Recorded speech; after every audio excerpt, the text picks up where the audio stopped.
around here, the number one thing NFL coaches do not want is drama. Yeah, and we're talking about major drama with Bill Belichick and Tom Brady's guy, who is the first guy he hugs when he comes off the field. And I believe this is going to drive a wedge between that team.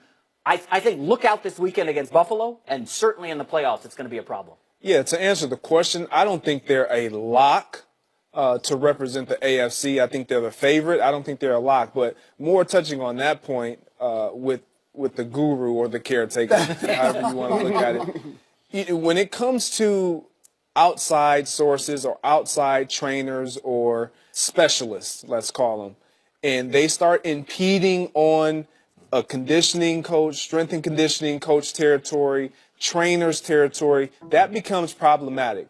I was in a situation where in Minnesota, a guy by the name of Dr. Josh Sandell, very influential, he's an ortho. He has a practice outside of the facility. He works with a ton of guys across the league. And a lot of the guys were on our days off, and throughout the week, we're going over there, we're getting treatment, we're getting rehabbed by Dr. Josh, as he's known. The training staff finds out about this, and it's almost as though you don't really want to say, well, Dr. Josh, why do you have this? Or Dr. Josh, you don't even want to bring his name up. It's like it's cheating on them, right? Exactly. I mean, that's how they treat it. Exactly. Trainers take that very seriously. Yes. What the Vikings ended up doing, instead of fighting it, because so many players were going over there, they brought him on board. They brought him in-house. Now they can manage him. Exactly. They can micromanage him in a sense to where they have an eye on who we're sending to you, who you should be working with, versus who we want you to work with and who we want to work with solely. So with this being a locker room divide, this is huge. And you know why it's huge? Because normally you wouldn't have made this move during the season. You could do it after the season. For Bill Belichick to feel like, no, it stops right now, we're done with it, you can't be here, tells you, because you don't want to upset Tom Brady. He's playing well, MVP type season. You're winning football games, right? You got the top seed in the AFC, all this other stuff one of the up there with Pittsburgh, right? Yeah. You don't want to upset the apple cart over some guru caretaker.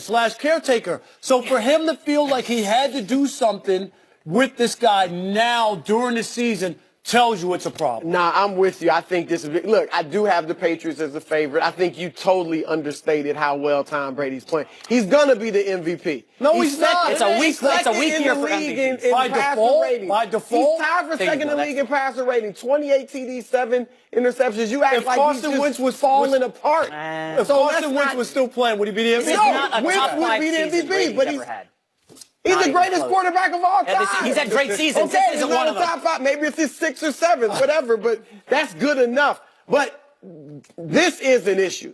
There's no doubt about it. And I think the reason they couldn't do what Minnesota did, and they obviously has an office in the building and all that. They tried, apparently. He's so different, though. He's this alternative medicine guy. You know what I mean? His advice is so different from what the traditional strength and conditioning coaches are giving him that's what the problem is. And this report said that he badmouthed Belichick That's what I'm saying. to the players. I don't even know. I don't care how tight you are with Tom Brady. I don't know how in the world you could go in there and badmouth Belichick to these players. That's like bad-mouthing Greg Popovich in San Antonio. You cannot do that. If he did that, if that's true, that is a huge problem. So that could work. These coaches, and Greg, you know this, they're control freaks. They like to control every single thing. That's why Nick Saban did not work in the NFL. He tried to come in and control the players. They're like, dude, I'm a millionaire, okay? Don't tell me what to do. And now you got 20 guys in the locker room. Remember, Julian Edelman out for the season. Dante Hightower out for the season. They're clients of this spiritual guru that works with Brady. And you got to just wonder, how much during the week is this consuming the team? You're trying to game plan for Buffalo off this lucky win over Pittsburgh. And now you got, whoa, I can't work with my trainer? I can't work with my guy? Greg, I've got some concerns about the Patriots going forward. Yeah, I have concerns simply because when we look at the Patriots way, we don't hear them talking about anything other than football. So it's weird. This is not the norm. We do not hear anything coming out of Foxborough, out of that locker room, out of that organization that is not football related. And this is not football related. This is something in-house that they probably tried to deal with that got out. That's a whole nother issue, how this all got out. But the fact that it's multiple players and there is this divide, there's this tension between staff, like actual Patriot staff, and then this one-off that jumped on board late, that's problematic. If they're not seeing eye to eye, and to your point, once you start bad-mouthing the higher ups, Bad. and Bill Belichick, So let me get this right. We had Spygate. We had Deflategate. There you go. Now we have Caretaker-gate. Is that it?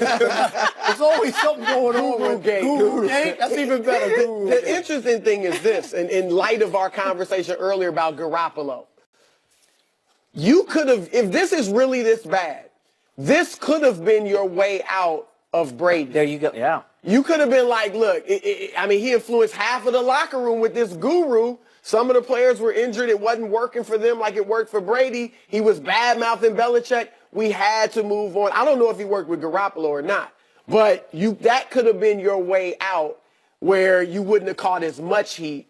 But this is really interesting. Yeah, and I just think during the season, you usually don't make drastic changes like that. You know, what guys are used to, their routines. So you just let it play out for the rest of the year. And then next year, off season, hey, we're not letting guys bring their guys in, and then it's a fresh start. Rob, you got to make a new routine. If this Patriots team does not get out of the AFC, there is only one guy to blame. That's Belichick. I mean, he traded away Garoppolo, and this team got old quickly. Whoa. The defense, To blame for not winning. I mean, Pittsburgh's got do you want me to go back? talent. He traded Chandler Jones a few years ago. He traded Jamie Collins. He thinks he can control Wait, everything. he just win a make Super Bowl all the last decisions. Jason, Oh, this is one of the greatest comebacks ever. So what? They won. Oh, that was all Belichick. Wait a minute. Choke Wait- job. We'll play the choke job card. So now we blame Bill Belichick Get him. for all these Super Bowls that he's been Well, able to bring in house. Exactly. So the moment it doesn't work out, it's Bill Belichick. This doesn't work. Well, he just traded a franchise quarterback for You're a right. second round pick. That may prove to be the wrong decision down the road. But this year, I don't think it's going to affect them because Garoppolo wasn't going to play this year. So he has that carries no weight right now. Who do you blame, Greg, for them having the worst pass defense in the league, the worst run defense in the league, bottom 5 in both categories? Who are you going to blame for that? This is who Belichick controls the roster. This is who they are. Exactly. This is who they are. They're a bend, don't break defense. You can They drive broke against Pittsburgh. You can no, they didn't. They got lucky. They got didn't. lucky. Oh I my mean, God. trust me. Out of all the people on this panel right now, it was a catch, and Thank you, Greg. Thank you. But having said that, they always find a way to shore themselves up defensively when it counts in the red zone. You can get all the way down the field into the red zone, and they give up 3 points. They don't always allow you to get in the end zone. That's what makes the difference. When Tom Brady gets the ball, he's going to put the ball in the end zone. They've always been able to overcome their shortcomings, and then in the playoffs, they really solidify even what their shortcomings and their weaknesses are to make sure that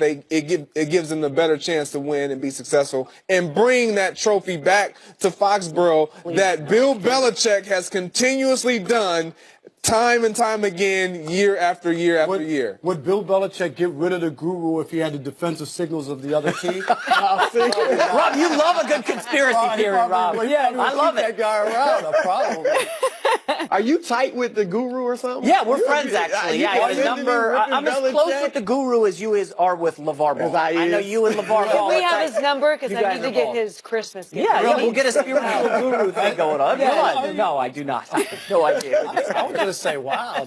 Don't sleep on Your argument Jacksonville. was so pro-guru. He needs an I'm just appointment. anti-Belichick. I'm over it. He's had a great run. Jacksonville is your team. Jacksonville is my team. I mean, do you want me to go on? They're the #1 red zone defense in the league. Yeah, I would like in you to, sacks. but we Is that your can't. favorite? I like Jacksonville going to the Super Bowl. Put it down, Chris. You like that? I'm not going Fight, I like the fight. team. I'm picking New England, but look, But I like Jacksonville's Jacksonville. good. They got are a shot. good. They got a shot. Jason, thank you so much for coming Thank you for aboard. having me, Holly. You survived this panel. Loved you. Barely. Some good stuff. Once you good. made that Don't- Bill don't Belichick put is a the tie blame. on. Yeah. Don't put a tie on, Skip. See if I can find one. Coming up next, who has a better chance to take down the Warriors, the Cavs, or the Rockets? We'll debate coming up next. Stay right here.